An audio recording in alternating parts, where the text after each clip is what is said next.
Puede tomar asiento. Damos gracias a Dios. Ya nosotros cogemos cansado el grupo que está desde las 7 de la mañana.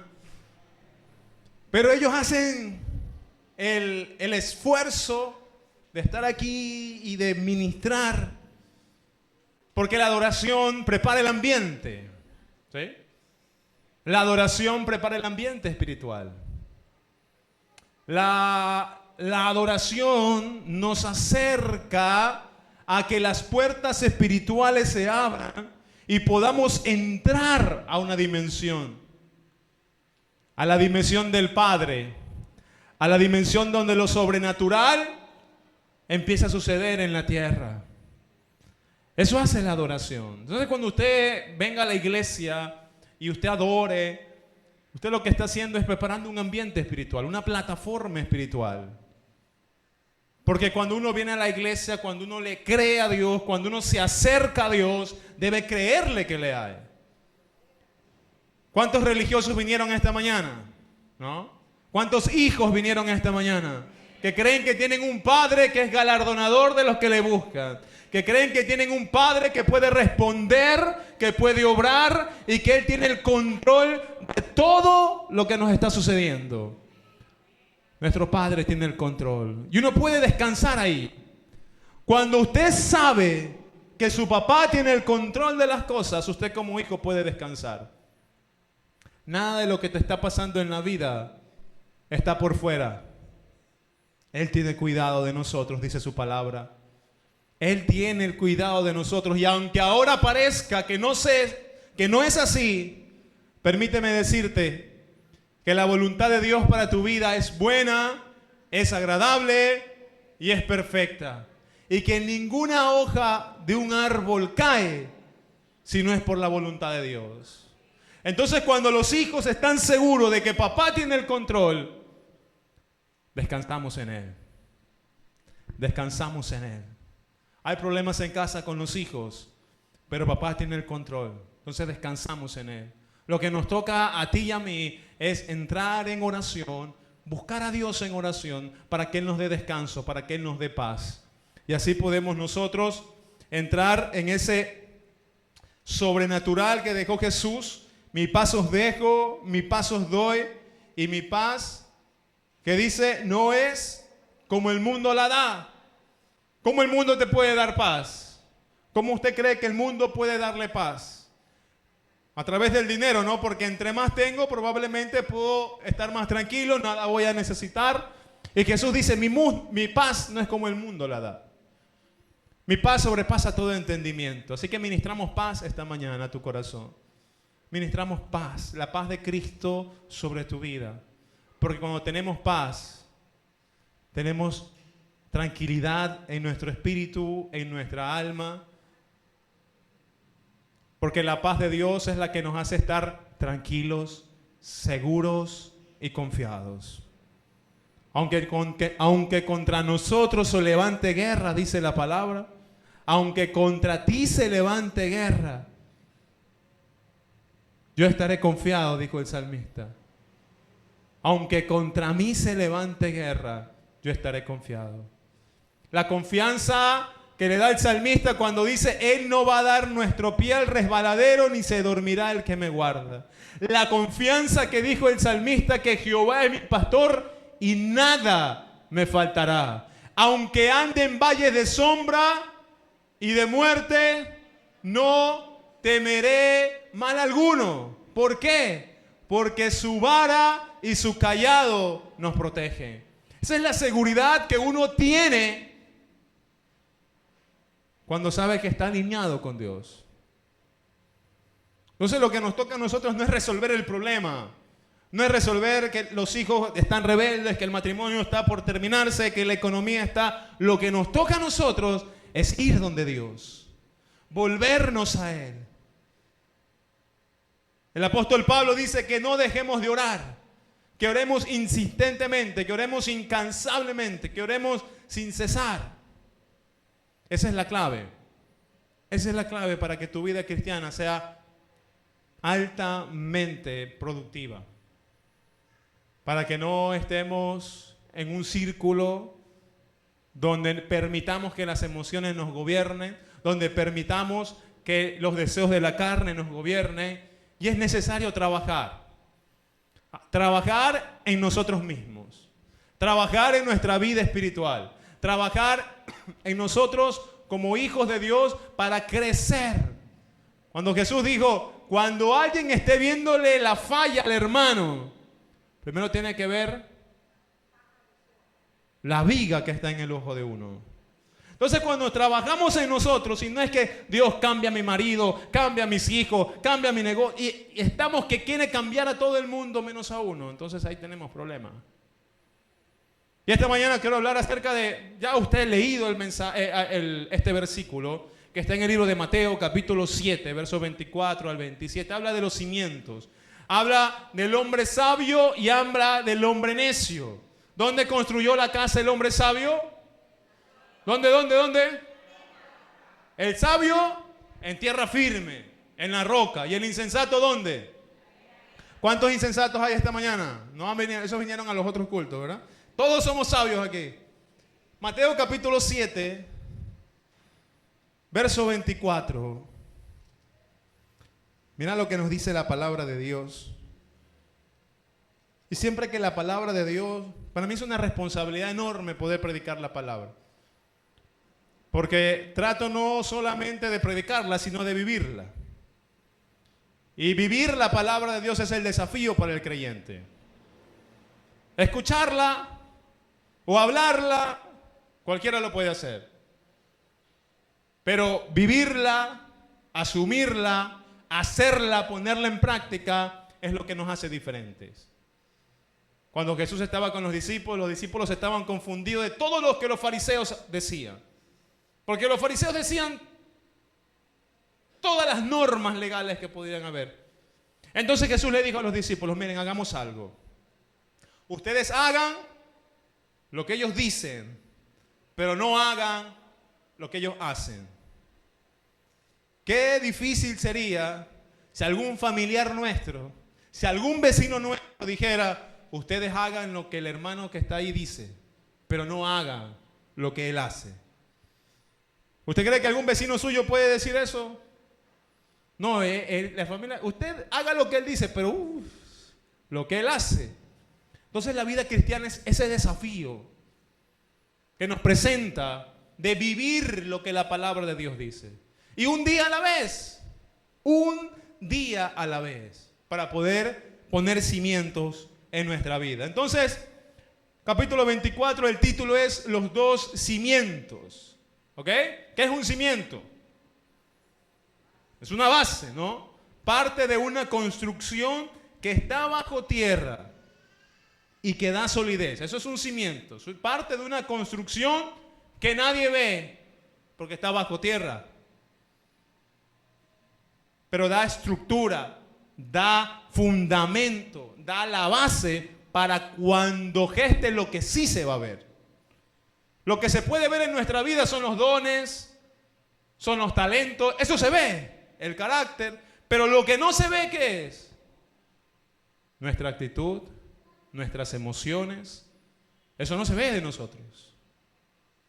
Probablemente usted dice, uy, no, el pastor es tan lindo, pero a lo mejor usted no sabe si yo en la casa soy una persona que mal genio, que me enojo, que tengo mal carácter. Eso no se ve. Entonces, lo que está diciendo la palabra de Dios esta mañana, que más importante de lo que se ve es lo que no se ve en nuestras vidas.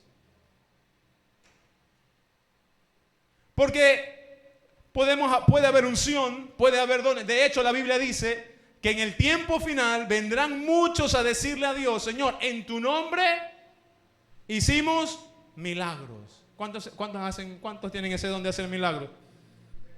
Amén. Pero la Biblia dice, al final vendrá gente, en tu nombre hicimos milagros, en tu nombre hicimos proezas, en tu nombre echamos fuera demonios. Eso se ve, pero más importante es lo que no se ve. Y lo que no se ve en tu vida son las emociones que están acá. Entonces cuando habla de los cimientos, vamos a hablar de los cimientos. Y las emociones son medias peligrosas. De hecho la Biblia dice que el corazón, ¿qué es? Engañoso. que el corazón es engañoso. Porque podemos hablar de unción, podemos hablar de dones, de talentos, pero para Dios más importante es la salvación de tu alma. Más importante es la salvación de tu alma. Y la salvación de tu alma tiene que ver con cómo tú eres como persona.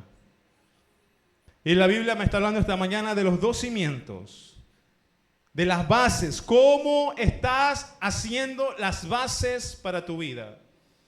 ¿Cómo es la estructura que estás diseñando para la plataforma de vida que tienes, para el llamado que tienes, para la casa que estás edificando? Para tú como persona, tus principios, tus valores como creyente, tú como hijo, ¿cómo están los cimientos que estás haciendo? Mira que no te estoy preguntando dónde lo estás poniendo ahora. Estoy empezando conocimientos. No te estoy preguntando si está en la arena o en la roca. Estamos hablando primero de cómo están los cimientos. ¿Cómo estás creciendo para abajo? ¿Y sabes que es necesario crecer para abajo primero? Porque cuando uno crece para abajo, muere el orgullo y Dios lo hace humilde. ¿Y sabe qué le pasa al humilde? Dios lo atiende, lo mira de cerca.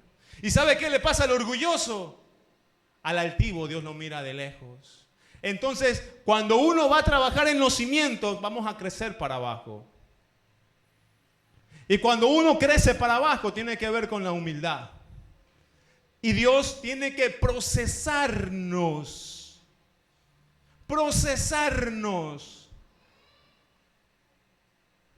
Para poder sacar de nosotros la humildad, el ser humilde que necesitamos. Para poder agradarlo a Él.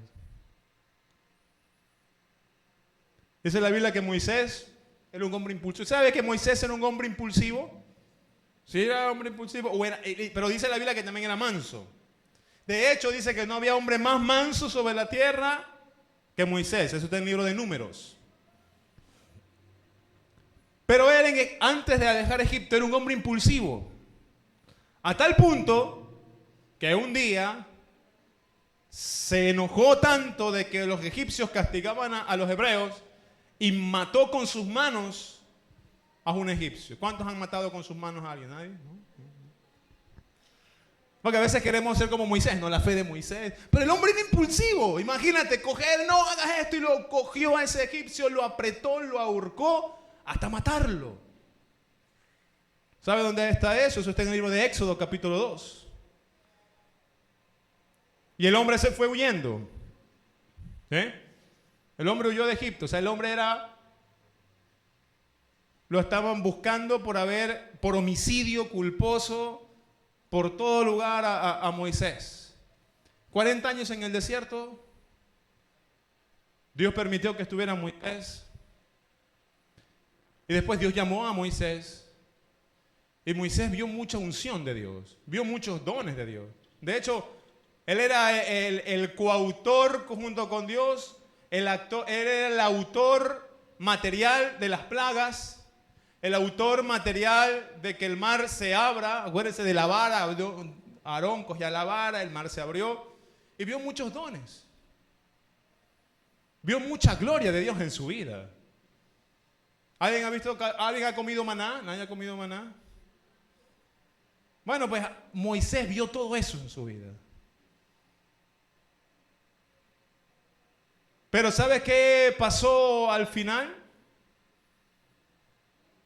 Las emociones de Moisés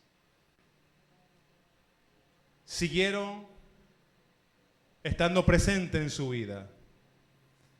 A tal punto que esa impulsividad lo llevó a Moisés a que Dios le niegue la entrada a la tierra prometida.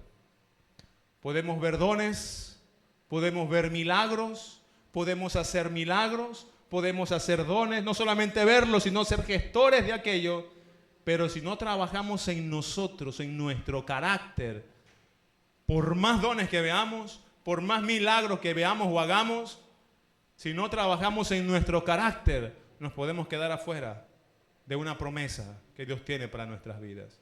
Entonces es importante trabajar en nuestro carácter. Es importante edificar nuestras vidas. Es necesario que edifiquemos en nosotros.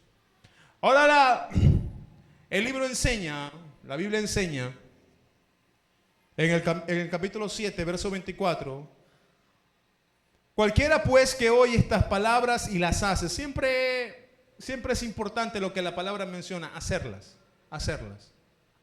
y las hace.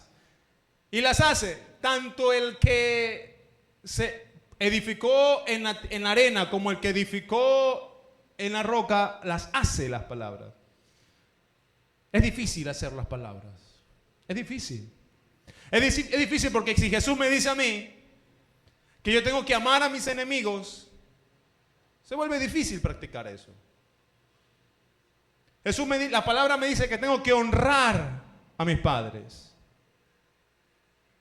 Entonces, el cristiano tiene que pasar de leer la Biblia a vivir la Biblia para que tu vida vaya en aumento como la aurora. Para que tu vida sea altamente explosiva en Dios y que puedas alcanzar esas promesas que tú ves que Dios habla, que Dios obra, que todo lo que Dios tiene reservado, eso se da cuando nuestra vida se constituye en practicar la palabra de Dios. Y entonces cuando tengas un problema en tu casa y estés a punto de entrarte a sartenazos y aullazos con tu cónyuge, ya cuando suena la campana del round, acuérdate que las palabras blandas aplacan la ira. Y acuérdate que la Biblia dice que somos bienaventurados los de manso corazón, los que mostramos mansedumbre. Y que tenemos que ser pacificadores. Y entonces eso me hace que yo pierda la pelea. Porque uno quiere ganar la pelea, ¿no? ¿Cuántos quieren ganar esa pelea? Esas peleas son buenas. Y la Biblia dice, ¿de qué te vale ganar el mundo entero si pierdes tu alma? Y entonces hablamos de los dos cimientos, hablamos de la arena. Y dice que le compararé, y las hace, la compararé a un hombre prudente que edificó su casa sobre la roca. Descendió lluvia y vinieron ríos y soplaron vientos y golpearon contra aquella casa y no cayó porque estaba fundada sobre la roca. Pero cualquiera que me oye estas palabras y no las hace, la compararé a un hombre insensato que edificó su casa sobre la roca y descendió lluvia y vinieron ríos y soplaron vientos y dieron con ímpetu contra aquella casa y cayó y fue grande su ruina. Entonces, ¿usted es del que las hace o del que no las hace?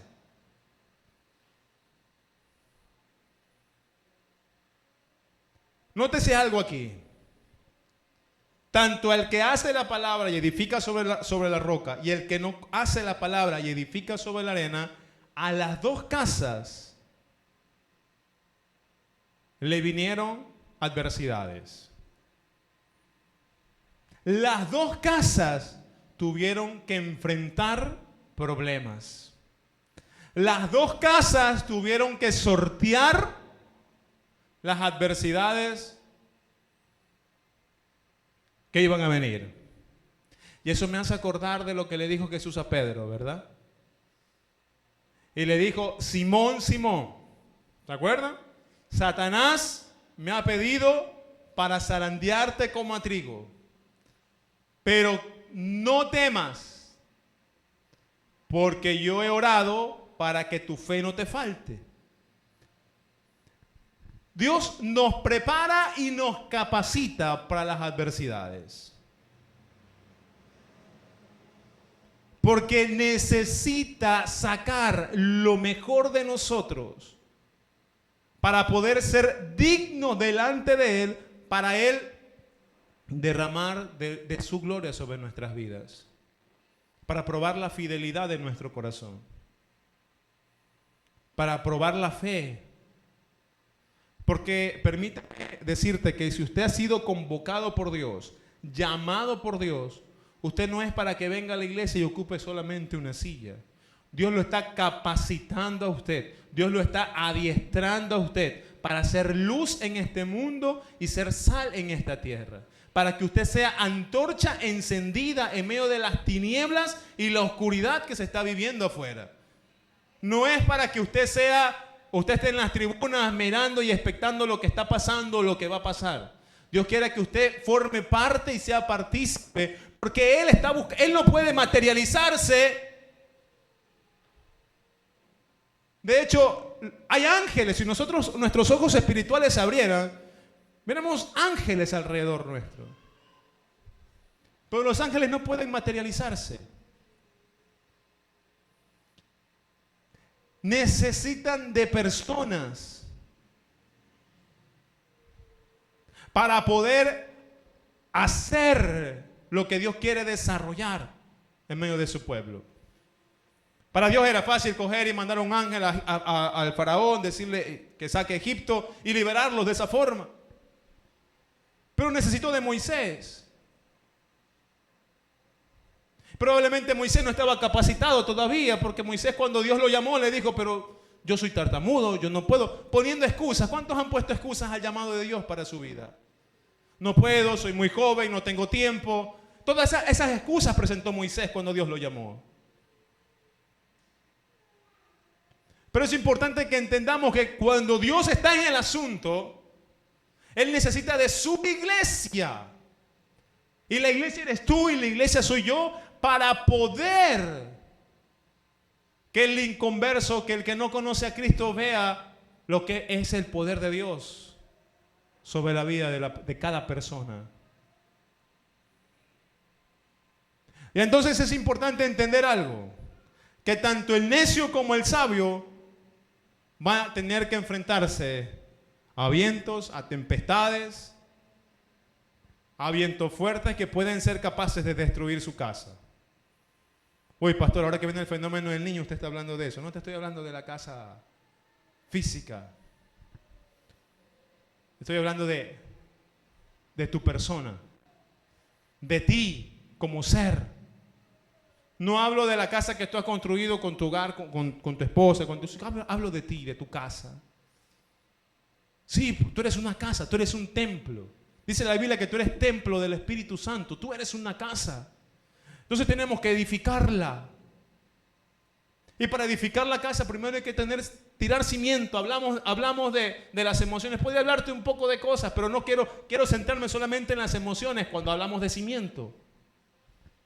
Pero ya estamos en el punto donde está la casa y la Biblia nos está enseñando que tanto el necio como el sabio va a tener que enfrentarse a momentos difíciles. Y nos acordamos del pasaje que Jesús le dijo a Pedro. Y yo siempre cuando me topo con este pasaje digo, si yo hubiera sido Pedro, lo primero que yo hubiera esperado es de que si Satanás le pide permiso a Jesús para tocarme, lo primero que yo hubiera esperado es que Jesús le diga que no. Ah, pues soy Pedro. Pero Jesús le dice a Pedro, estoy llorando para que tu fe no falte. Pero nótese algo. Esto fue antes de la negación de Pedro. Nótese algo. Cuando Jesús le dice eso a Pedro, Jesús le dice eso creo que está en el libro de Lucas, capítulo 22. Libro de Lucas, capítulo 22, esa historia que está aconteciendo ahí. Cuando Jesús le dice eso a Pedro, le dice, Satanás, Simón, Simón, Satanás me pidió para zarandearte como a trigo. ¿En qué verbo habló? ¿En qué verbo habló? En pasado. Y yo he orado para que tu fe no te falte. En presente. Pero lo que le va a pasar a Pedro es en futuro. Lea, libro de Lucas, capítulo 22. Creo que es el verso 32. Entonces, hay cosas que te van a suceder a ti en el futuro, pero que ya Jesús desde ahora está peleando por ti.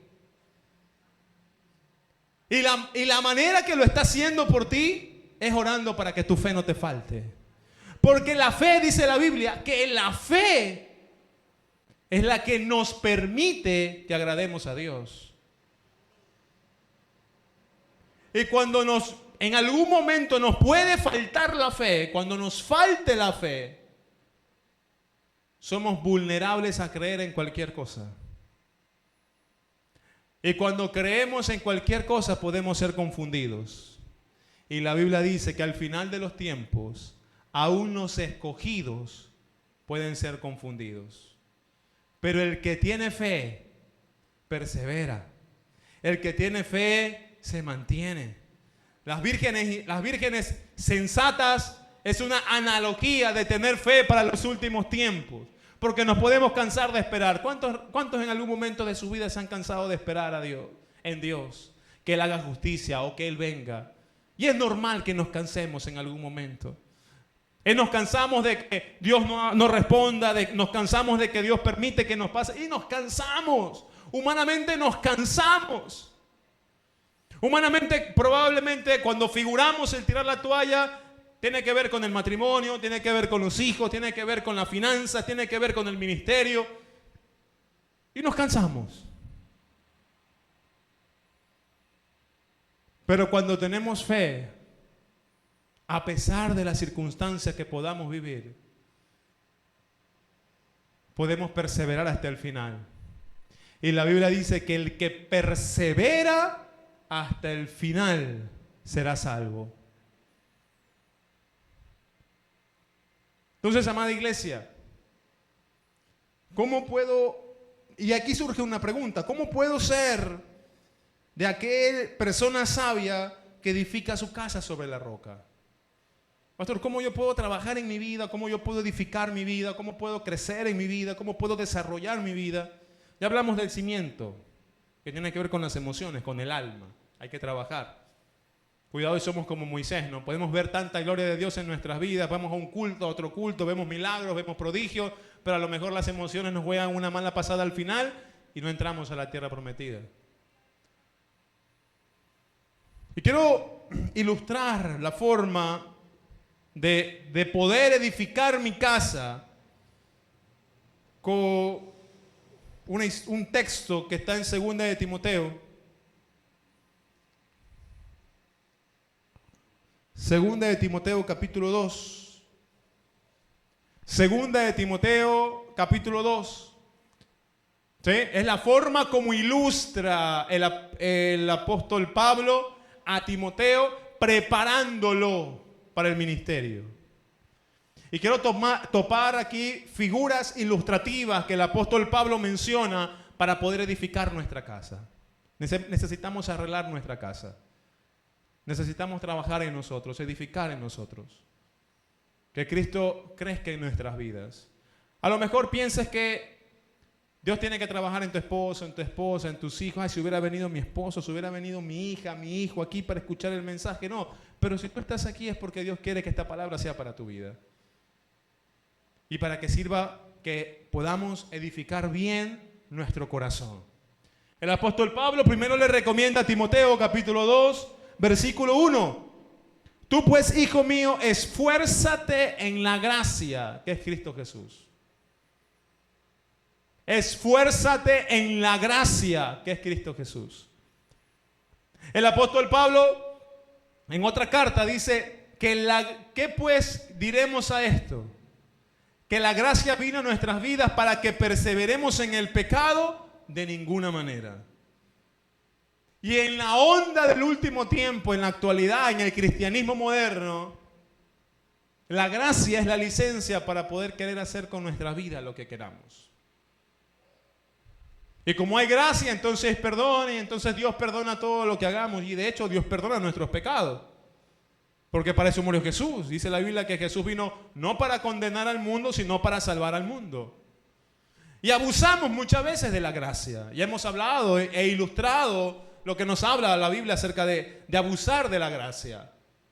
Pero es importante que lo que el apóstol Pablo le recomienda a Timoteo, que se esfuerce en la gracia.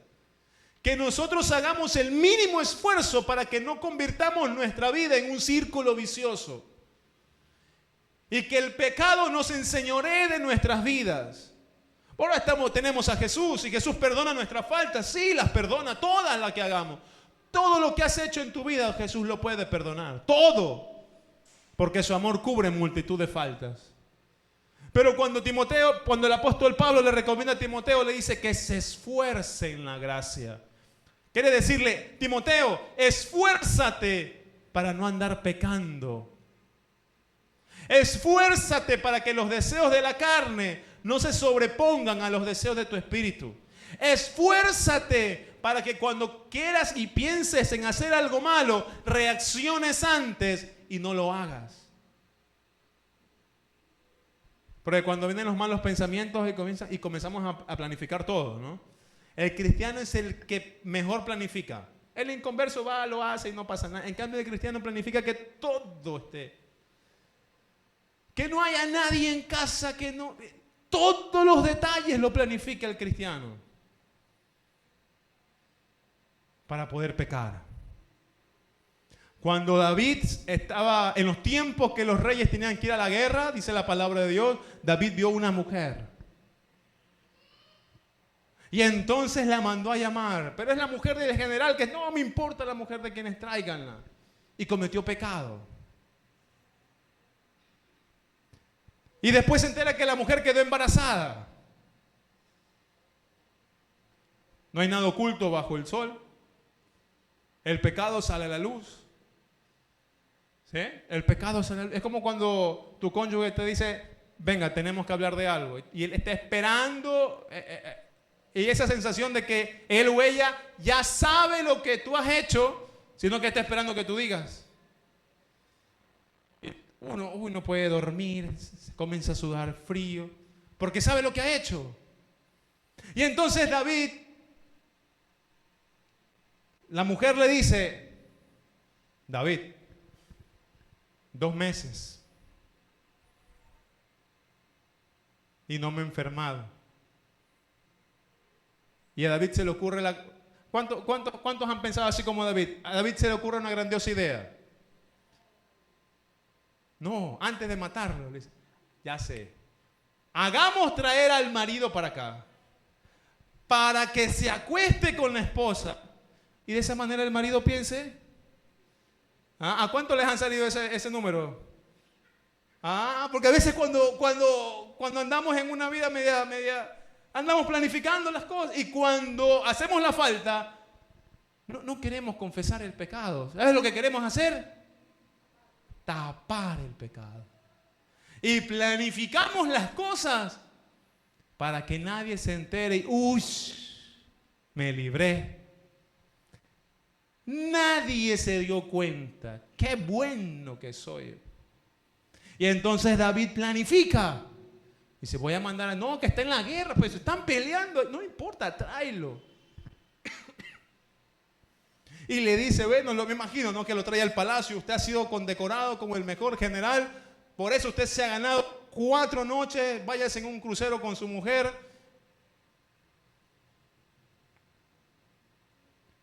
Pero al inconverso, al que no conoce a Dios, probablemente le puede salir el número. Pero como Dios está interesado en la salvación de tu alma, que al final de todo, eso es lo que importa aquí. La salvación por eso la Biblia dice que es preferible que te cortes un brazo, que te cortes una pierna, que te saques un ojo, pero que salves tu alma. ¿Cuándo se pueden sacar un ojo para salvar el alma? Y al final eso es lo que importa. Entonces Dios obstaculiza, porque si le hubiera salido el número a David, no pasaba nada. David seguía siendo el rey de Israel y el pecado hubiera quedado cubierto y nadie se hubiera enterado y Urías estuviera paseando con su hijo después de la guerra. Pero como hemos decidido servir a Dios y como Dios se ha propuesto la salvación de nuestras almas, entonces cualquier cosa que puedas planificar para tapar tu pecado no va a prosperar. Dios va a poner obstáculos y tu pecado dice la Biblia que tenemos que confesarlo. Porque el que confiesa su pecado y se aparta, alcanzará misericordia. Pero el que lo tapa o lo encubre, no va a prosperar. Eso dice la palabra de Dios. Así que hay que ponernos a cuenta. Por eso es que es importante lo de los cimientos. Es importante entender lo que la palabra está diciendo. Y por eso es que el apóstol Pablo le recomienda a Timoteo: esfuérzate en la gracia. Hijo, por lo menos esfuérzate en no pecar. Es lo que le está diciendo. Aprovecha la gracia, sí. Disfruta la gracia, sí. Pero esfuérzate por lo menos. Esfuérzate. Y le da 4 figuras representativas de cómo es la vida del creyente. Le da 4 figuras representativas de cómo es o cómo debería ser la vida del creyente.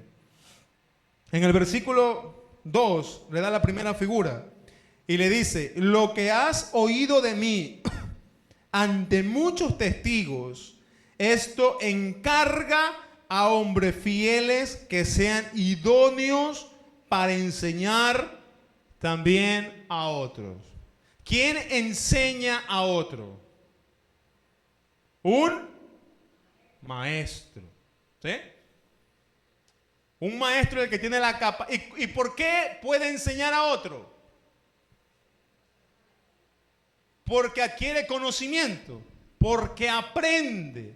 En este caso no vamos a complicar las cosas, no vamos a hablar del instituto bíblico, no vamos a hablar de seminarios, no vamos a hablar de congresos.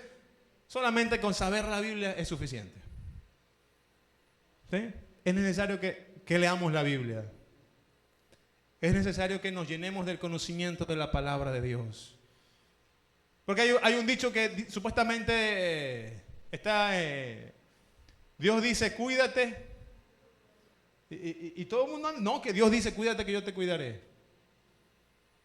Y hay un dicho, y andamos como cristianos, andamos creyendo, no, que la Biblia dice, no, que Dios... Hay muchos dichos de lo que supuestamente Dios dice con nosotros. ¿Alguien sabe otro dicho de lo que dice Dios? De las aguas mansas. Cúbreme. Andamos nuestra vida cristiana, solamente es lo que escuchamos el domingo en el culto y los dichos que escuchamos allá de la vecina, de la tía, y eso es todo lo que sabemos de la Biblia. Y en Semana Santa que pasan las películas y que pasan los recordatorios, y eso es todo lo que sabemos de la Biblia. Entonces, ¿cómo le vamos a enseñar a otros? ¿Cómo vamos a saber de las promesas de Dios para nuestras vidas? Necesitamos leer la Biblia. Necesitamos aprender lo que dice la palabra de Dios. Conocer lo que dice la palabra de Dios. Para poder enseñar. Entonces, necesito yo poder tener el conocimiento de la palabra. Entonces, la primera manera como vamos a edificar nuestra casa es teniendo conocimiento de la palabra de Dios. ¿Vamos a trabajar en eso? Necesitamos trabajar en eso. Yo trabajo todos mis días en eso. Cojo la Biblia. No te puedo decir que me leo el Salmo 119 todos los días. Pero por lo menos dedico parte de mi tiempo a poder leer la Biblia. Porque al usted tener conocimiento es difícil que lo engañen.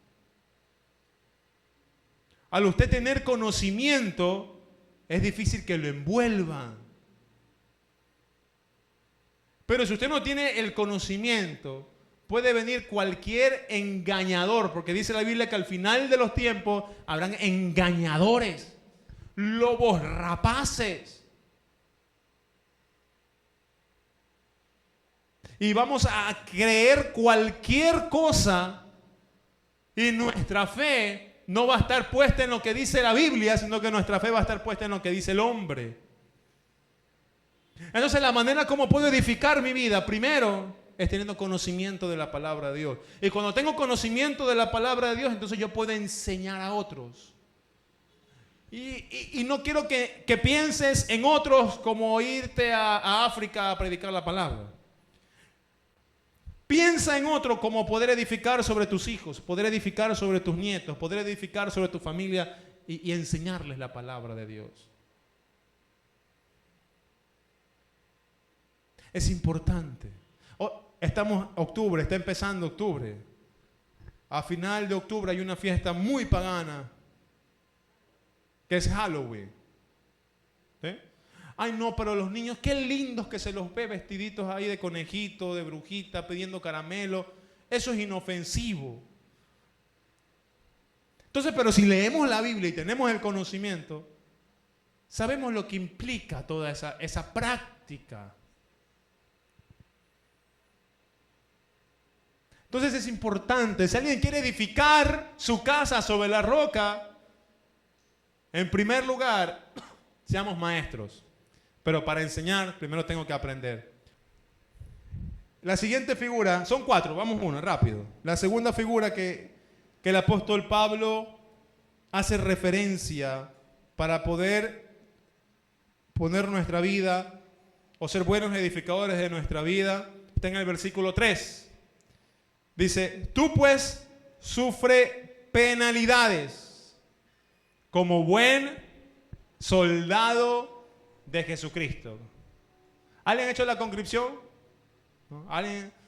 En la mañana conversé con un hermano que es de la Armada, entonces a lo mejor él nos puede ilustrar mejor cómo es el hecho de ser soldado. Pero hay una frase que tienen los Marines de los Estados Unidos. Esa frase es siempre fieles. Ellos dan la vida por su nación, por su país. Si hay una guerra van a combatir y si es morir, morir. El soldado tiene que ver con eso, con la fidelidad que puede haber en tu vida. Cuando Daniel se vio increpado por el rey Nabucodonosor y le dijo, Daniel, reniega de tu Dios, adora la estatua que he hecho acá y vas a vivir. Entonces Daniel dijo, yo no voy a renegar de mi Dios. El Dios al cual yo sirvo puede librarme del horno de fuego ardiendo, rey. Porque hay fidelidad. El que no es fiel vende su primogenitura por un plato de frijoles. El que no es fiel vende al maestro por 30 monedas de plata. Pero el que es fiel permanece hasta el final. Y el soldado es valiente, y la Biblia dice que solo los valientes arrebatarán el reino de los cielos.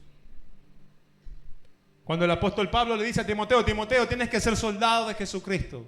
Es decir, que tienes que tener las cualidades que tiene un soldado. Y solo quiero resaltar una porque el tiempo es corto. La fidelidad que puede tener un soldado a su país o a aquel que lo ha llamado para convocarlo. La lealtad que debe tener un soldado para pelear y dar la vida si es necesario. Así debemos ser nosotros al momento de edificar nuestra vida. No cambiar lo que tenemos por cualquier coima, por cualquier ganancia deshonesta, por cualquier momento de adulterio, por cualquier momento de fornicación, por cualquier momento de borrachera, y cambiamos lo que tenemos. ¿Qué fidelidad es esa?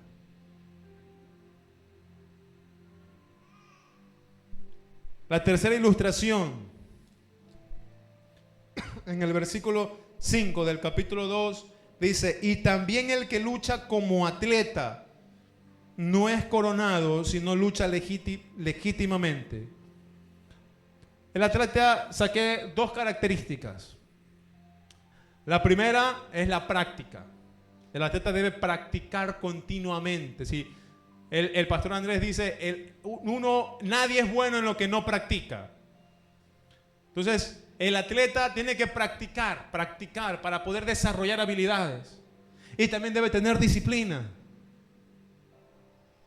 Entonces, cuando el apóstol Pablo nos está diciendo esta mañana, ustedes para poder fundamentar su casa sobre la roca, debe ser como el atleta. Primero debe practicar lo que hace. Toda esta semana practiquemos lo que la palabra de Dios dice. Practiquemos. Practiquemos el amor, practiquemos el perdón, practiquemos la humildad, practiquemos el escuchar antes que airarme. Practiquemos lo que la palabra de Dios dice. Y seamos disciplinados en nuestras vidas. Disciplinados en nuestra conducta. Disciplinados en la oración. Disciplinados en leer la palabra. Y el último, versículo 6, habla acerca del labrador. El labrador, para participar de los frutos, debe trabajar primero. El labrador sabe un principio, que es el principio de la cosecha y de la siembra. Y el que se mete a edificar su casa sabe que lo que siembra va a cosechar. Así que es hora de sembrar bien. Y no hablo de la ofrenda económica. Hablo de sembrar bien en nuestro matrimonio. No esperar la cosecha, sino de que usted siembre. De sembrar bien en tus hijos. De sembrar bien en tus nietos. De sembrar bien en las áreas de tu vida. Porque no vas a cosechar nada distinto de lo que tú mismo vayas a sembrar. Y el labrador también habla de los frutos. Es necesario que empecemos a dar fruto. Porque la Biblia dice que por los frutos nos van a conocer. No por lo que digamos como cristianos, sino por lo que hagamos como cristianos. Esos frutos son los que van a hablar de nosotros. 4 figuras para poder edificar nuestra casa.